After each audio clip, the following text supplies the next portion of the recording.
자, 집합론적 사고에서 내가 강조했던 부분은 다시 한번 말씀드릴게요. 목요일날 굉장히 중요하고 그걸 갖고 어느 걸 느낌이 왔다 하는까지는 좋은데 집합론적 사고는 무서운 겁니다. 뭐냐면 궁극적으로 집합론적 사고는 내가 속해 있는 집합을 깨닫는 겁니다.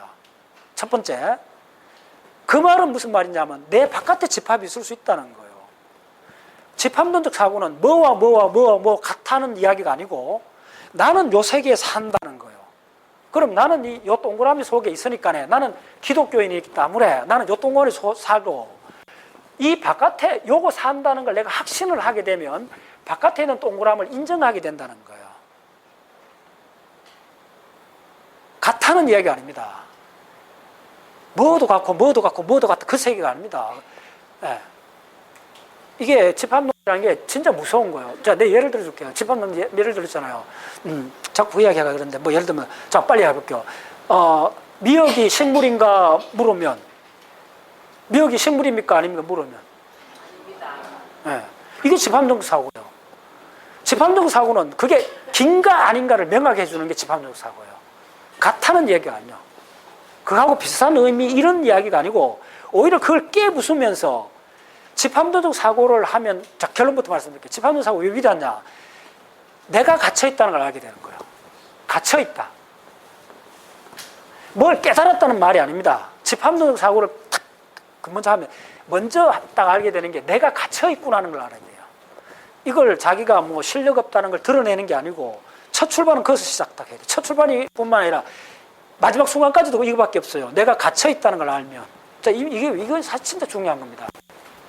갇혀있다는 걸 알지 못하기 때문에 끊임없이 갈등이 일어나요. 갇혀있는 걸 알면 갇혀있는 사람은 다른 존재가 있다는 걸 인정하게 되는 거예요.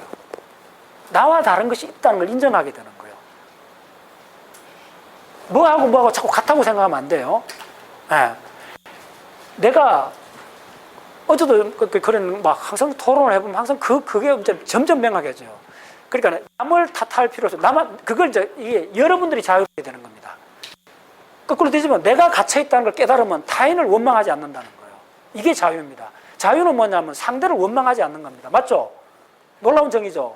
이게 집합론에서 나온 사고입니다. 왜 우리가 모든 갈등들이 생겼어요? 네.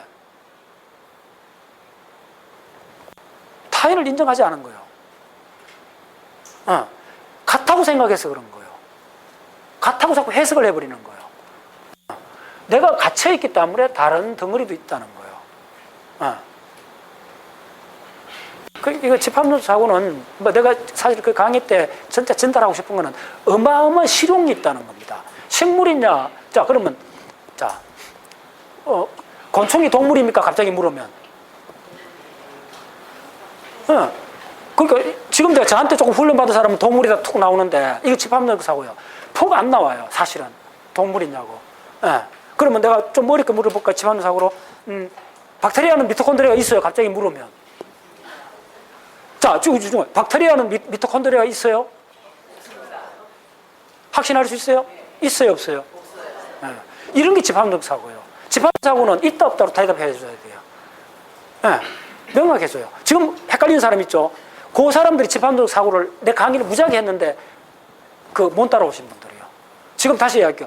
내 강의에는 무수하게 이런 이야기인데 지금 이것도 마찬가지로 도입법 길어지는데 간단히 얘기하면 여도 아까 요 강의를 쭉 했는데 왜 스칼라란 말을 빨리 못 불러오는가? 그게 바로 집합론적 사고가 없어서 그런 거예요. 집합론적 사고를 하면 그거는 뭐냐면 탑다운식으로 본다는 거예요. 탑다운식으로 보기 때문에 최고 위에 있는 게 뭔가 금방 찾아내는 거예요. 제가 뭘 질문하는지 목소리를 들어보면 알잖아요. 근본을 묻고 있다. 그러면 집합에서 위에 있는 걸 이야기를 해줘야 되는 거예요.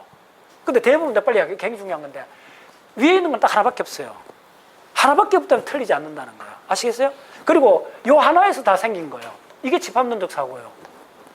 그런데 왜 자꾸 곤충이 동물이냐 물으면 갑자기 헷갈리고 조금 어렵게 해갖고 미토콘드리아가 박테리아 있느냐 없느냐 물으면 헷갈린 이유가 뭐냐면 여러분들은 이걸 생각하지 않고 요 끝을 자꾸 생각하는 거예요. 아시겠어요? 집합론적 사고는 일로 올라가라는 거예요. 이거 바로 집합론적 사고잖아요. 하이라키로 되어 있다는 거예요.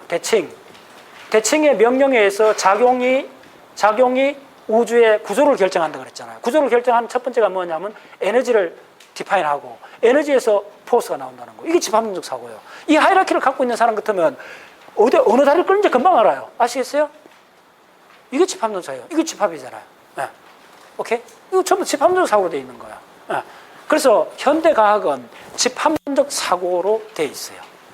오케이, 됐어요? 네. 이거 뭐와 뭐 같다는 게 아닙니다. 하이라키로 되어 있습니다. 네. 자, 이제 답을 가르쳐 줄게요. 헷갈리지 말고. 중력표가 뭐냐면 L이요. 이래서 샀어요. 오케이. 이게 집합론적 사고예요. 잡다하게 생각하지 말고. 이제 박사 회원들은 누구 물어도 중력표가 뭐냐면 L입니다. 하시면 돼요. L 값입니다. 그까지 가르쳐 줘야 돼. 톨게이트 비가 얼마인지 가르쳐 줘야 돼, 내가. L입니다. 하시면 되고. 그 다음에 이쪽에 라그랑지 왜 대단하냐면 스칼라입니다. 스칼라 방정식입니다. 하면 되고. 거기다 또 물으면 뭐라고 이야기 되면 그것을 최초로 에너지 상수하고 운동량 상수가 나왔습니다. 하면 되고. 그게 왜 상수가 왜 중요하냐 물으면 그게 바로 보존 법칙을 말합니다. 하면 되고. 그럼 보존이 뭐냐 하면 대칭의 다른 이름입니다. 하면 내가 석사과정 들어오면 A 학점 딱 주면서 됐어. 우리 실험실에 와. 딱 이럴 거야. 근데 대부분 그렇게 이야기 못 해. 대부분 뭐 엉뚱한 소리 하고 있다고. 그건 왜 엉뚱한 소리를 하느냐? 집합론을 몰라서 그런 거야.